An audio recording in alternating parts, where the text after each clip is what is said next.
Forši. Labi, nu, jā, ok. Ideāls. Jauka.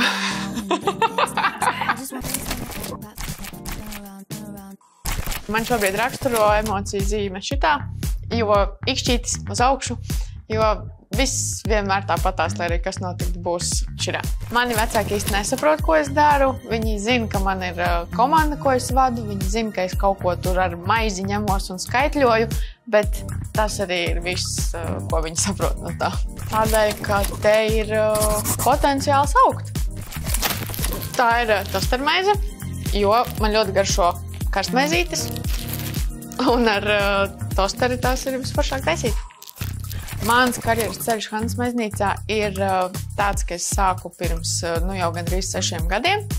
Sāku es ar praksi, nostrādāju 9 mēnešus praksē, un tad beidzās mans prakses līgums un gāju atpakaļ uz skolu, augstskolu pabeigt. Tad arī pēc augstskolas beigām nolēmu vienkārši riskēt un uzrakstīt vēlreiz, paprasīt par piedāvājumiem aktuāliem. Un tā nu sanāca, kā mani pieņēma, un esmu šeit jau bez pārtraukuma pilnus 5 gadus. Sāku es ar tīri pasūtījumu daļā, ar pasūtījumu ievadi. Tad jau man nāca klāt piedāvājums par mazo klientu atsakošanu, apbraukāšanu un sadarbības veidošanu. Tad viss pārcēlās jau nopietnākā uz prognozes veikšanu un visas datubāzes uzturēšanu. Tagad jau nāca arī pēdējais klāt ir komandas vadība. Tā pati pasūtījuma daļas, kurā es uzsāku, to es tagad vadu. Mana loma Hannes Maiznīcā ir svarīga, jo iespējams, ja es saslimtu, jūs neredzētu Hannes Maiznīcas maizi veikalu plauktos. Es lepojos ar to, ka es varu uzturēt foršu vidi un atmosfēru savā komandā, ka mēs sadarbojamies ļoti forši un esam atvērti viens pret otru. Un lepojos arī protams, pašai par saviem sasniegumiem, ka esmu izaugusi salīdzinoši īsā posmā, tādā foršā, stabilā amatā.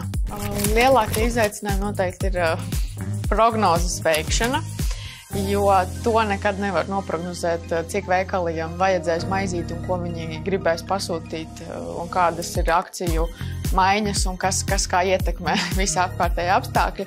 Līdz ar to tas laikam ir tas vislielākais izaicinājums, tātad noprognozēt pēc iespējas precīzāk maizi, ko pasūtīs veikali. Darba ikdienā man iedvesmo kolēģi, jo, manuprāt, man ir ļoti profesionālā ziņā attīstīti, arī visādā citā ziņā attīstīti kolēģi, kuri ir ar labu pieredzi, kuru viņi arī nebaidās dalīties ikdienā un var ņemt piemēru no kolēģiem, un tas arī iedvesmo. Mēs ļoti daudz smejamies kopā ar kolēģiem. Principā nevar teikt, ka visu laiku, jo tad visus kolēģis atlaidīs. Sanāk diezgan jautra kopā vienam ar otru.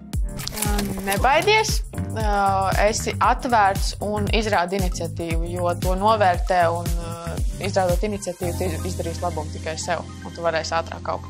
Viss? Dažbrīd bija labāks. Paldies!